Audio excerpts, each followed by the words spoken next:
ഈ വെള്ളത്തിനടിയിൽ എന്താ ഒളിച്ചിരിക്കുന്നതെന്ന് നമുക്ക് നമ്മുടെ മാറ്റ് വെച്ച് തപ്പി നോക്കിയാലോ. അപ്പോൾ നമ്മൾ വന്നിരിക്കുന്ന സ്പോട്ട് ഇതാണ്. എങ്ങനെയുണ്ട്? അത്യാവശ്യം നല്ല ആഴമുള്ള സ്പോട്ടാണ്. ഇതിൻ്റെ ലെഫ്റ്റ് സൈഡിൽ കാണുന്ന സ്പോട്ടിലാണ് അത്യാവശ്യം നല്ല ആഴവും കുഴിയൊക്കെ ഉള്ളത്. അപ്പോൾ നമുക്ക് നോക്കാം എന്താണ് നമ്മളെക്കകത്ത് വെള്ളത്തിനടിയിൽ ഒളിച്ചിരിക്കുന്നതെന്ന്.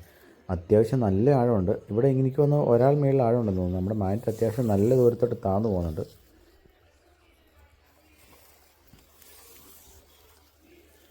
പതുക്കെ പതുക്കെ വലിച്ചില്ലേ നമുക്ക് കിട്ടുന്ന ഐറ്റം മിസ്സാവും. അതുകൊണ്ടാണ് നമ്മളിങ്ങനെ പതുക്കെ വലിക്കുന്നത്. എന്തെങ്കിലും ഹെവി ആയിട്ട് നമ്മുടെ മാറ്റിൽ ഹുക്കായാലോ. അപ്പോൾ ഇതുപോലെ വീഡിയോ ഇഷ്ടപ്പെട്ടാൽ സപ്പോർട്ട് ചെയ്യാൻ മറക്കല്ലേ.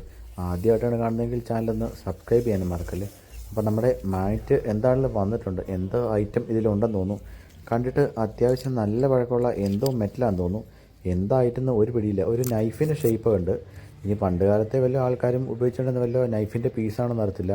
തുരുമ്പിച്ച് ദ്രവിച്ച് തീരാറായ ഒരു ഐറ്റമാണ് നമുക്കിന്ന് ഈ കാസ്റ്റിങ്ങിൽ ഈ വെള്ളത്തിനിടയിൽ കിട്ടിയത്.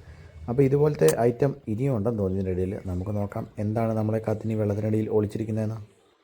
ഈ സ്പോട്ടിലോട്ട് അങ്ങനെ അധികം ആളുകളൊന്നും വരാറില്ല. കണ്ടിട്ട് ഒരു ഹിഡൻ സ്പോട്ട് പോലെയാണ് നമുക്ക് ഫീൽ ആയത്. അപ്പോൾ നമുക്ക് അത്യാവശ്യം നല്ല ദൂരത്തോട്ട് കാസ്റ്റ് ചെയ്തിട്ടുണ്ട്. സൈഡ് മാറിയാണ് നമ്മൾ കാസ്റ്റ് ചെയ്യിക്കുന്നത്. എന്തെങ്കിലും ഹെവി ആയിട്ട് നമുക്ക് ഇവിടുന്ന് നമ്മുടെ മാറ്റി കിട്ടിയാലോ.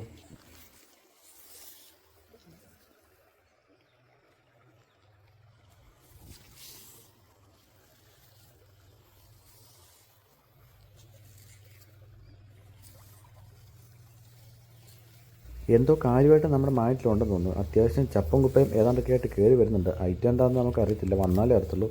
എന്തോ ഐറ്റം നമ്മുടെ മാറ്റിന് മിസ്സായെന്ന് തോന്നുന്നു. നമുക്കിവിടെ വന്നപ്പോൾ ഒന്നുമില്ല, കുറച്ച് മാറ്റിൻ്റെ പൊടികൾ മാത്രമേ ഉള്ളൂ. എന്തോ ഐറ്റം നമ്മുടെ മാറ്റിലുണ്ടായിരുന്നു തോന്നുന്നു. ആ സൈഡിലെ ഉടക്കും വെയിറ്റെല്ലാം കൂടെ വന്നപ്പോൾ നമ്മുടെ കയ്യിൽ മിസ്സായെന്ന് തോന്നുന്നു. അപ്പോൾ നമുക്ക് അത്യാവശ്യം നല്ല ദൂരത്തോട്ട് പിന്നെയും കാശ് നോക്കാം. നമ്മുടെ കയ്യിൽ നിന്ന് മിസ്സായ ഐറ്റം എന്താണെന്ന് നമുക്ക് കിട്ടണമല്ലോ. അപ്പോൾ വീഡിയോ ഇഷ്ടപ്പെട്ടാൽ സപ്പോർട്ട് ചെയ്യാൻ മറക്കല്ലേ.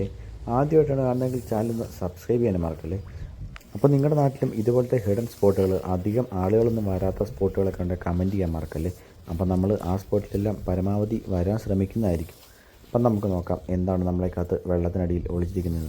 നമ്മുടെ മാറ്റിന് അത്യാവശ്യം 30 കിലോ പുള്ളിംഗ് പവർ ഉള്ളതുകൊണ്ട് എന്തെങ്കിലും ഹെവി ഐറ്റം ഉണ്ടെങ്കിൽ കയറി വരട്ടെ എന്ന് കരുതിയാണ് നമ്മൾ പതുക്കെ പതുക്കെ വലിക്കുന്നത്. അത്യാവശ്യം നല്ല ആഴമുണ്ട്. എന്തെങ്കിലും ഹെവി ഐറ്റം നമുക്ക് ഇവിടുന്ന് കിട്ടിയാലോ. വല്ല പണ്ട് കാലത്തെ വല്ല അവശേഷിപ്പോ അങ്ങനത്തെ എന്തെങ്കിലും. അപ്പം നമുക്ക് ഈ കാസ്റ്റിങ്ങിൽ കിട്ടിയ ചെറിയൊരു മെറ്റലിൻ്റെ പീസാണ് ഇത്. കണ്ടിട്ട് എന്തോ ദ്രവിച്ചു പോയൊരു പീസാണെന്ന് തോന്നുന്നു. കുറേ ഐറ്റം ഇതിൻ്റെ കൂടെ ഉണ്ടായിരുന്നു തോന്നുന്നു. കുറച്ച് പൊടികളും ഒക്കെ ആയിട്ടാണ് നമുക്ക് ഐറ്റം കിട്ടിയിരിക്കുന്നത്. നല്ല വഴക്കമുണ്ടെന്ന് തോന്നുന്നു. നമ്മൾ എടുക്കുമ്പോൾ തന്നെ ഈ പീസ് തുരുമ്പിച്ച് ദ്രവിച്ച് പൊക്കോണ്ടിരിക്കുകയാണ്. അപ്പോൾ ഇതുപോലത്തെ ഒരു ഐറ്റമാണ് നമുക്ക് ഈ കാസ്റ്റിങ്ങിൽ ഈ വെള്ളത്തിനടിയിൽ കിട്ടിയത്. അപ്പോൾ എന്താണെങ്കിലും ഇന്നത്തെ ലൊക്കേഷൻ എല്ലാവർക്കും ഇഷ്ടമായെന്ന് കരുതുന്നു. അപ്പോൾ വീഡിയോ ഇഷ്ടപ്പെട്ടാൽ സപ്പോർട്ട് ചെയ്യാൻ മറക്കല്ലേ. അപ്പോൾ ഇനി അടുത്ത വീഡിയോയിൽ അടുത്ത സ്പോട്ടിൽ കാണാം.